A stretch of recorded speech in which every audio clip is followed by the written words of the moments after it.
Welcome to the DCTV News at Noon program. I'm Kelsey Kiesling. Dolores County Broadcasting Network is the producer of DCTV with support from the Southwest TV Translator Association.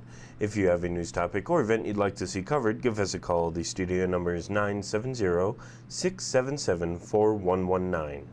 Today's show runs Friday at noon and is uploaded to our YouTube channel and our DCTV News at Noon Facebook page to watch on demand. Today is August 9th, 2019. And now the news at noon. Reported by the Cortez Journal, an Arizona man has been arrested on suspicion of drunken driving and dragging a pit bull behind his truck on North Main Avenue in Durango. The incident was reported about 9:30 p.m. Tuesday by witnesses who saw a dark-colored pickup dragging a chain with a dead dog on the end, according to an arrest affidavit.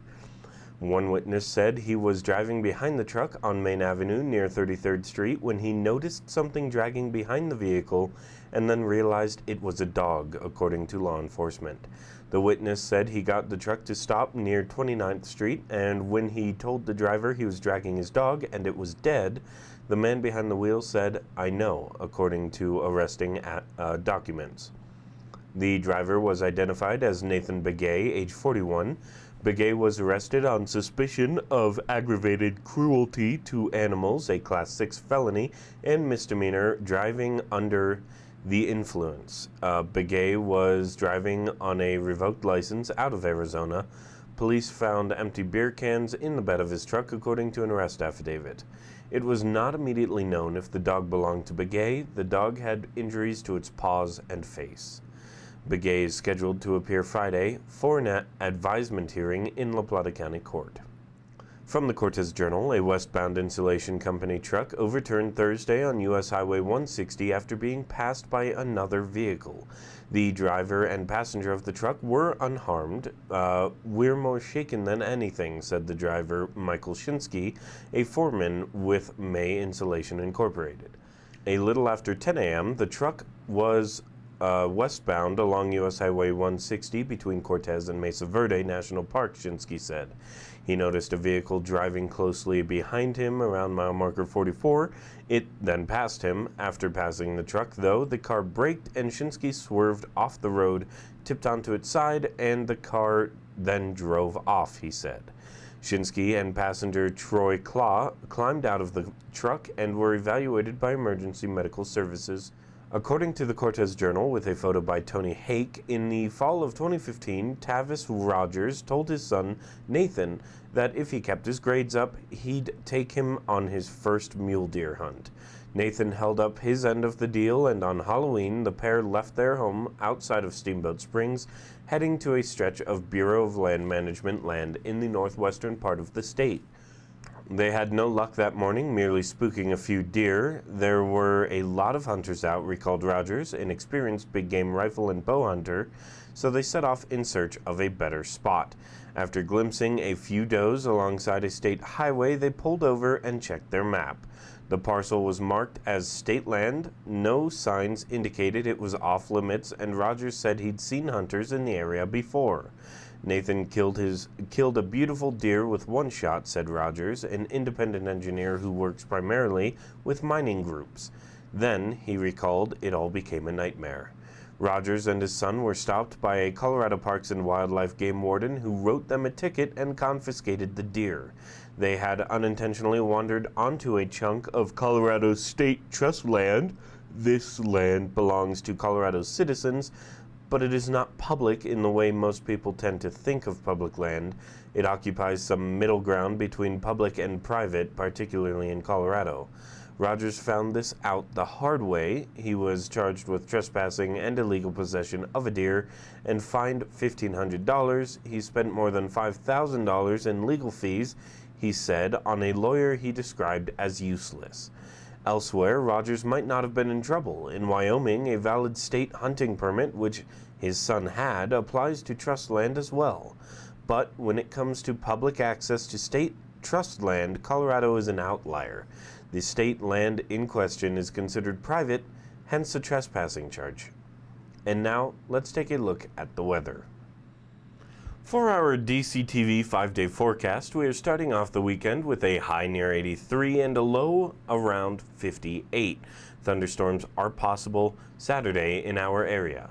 Sunday will round out the weekend with a high around 79 and a low around 54, again with a chance of thunderstorms. Monday will start the week with a high of 82 and a low of 54. This time it will be mostly sunny. Tuesday rolls in with mostly sunny skies and continuing a warming pattern with a high of 85 and a low near 56. Wednesday will come in at a high of 86 with mostly sunny skies again and a low of 57. That wraps it up for our 5-day forecast. And now, back to the news.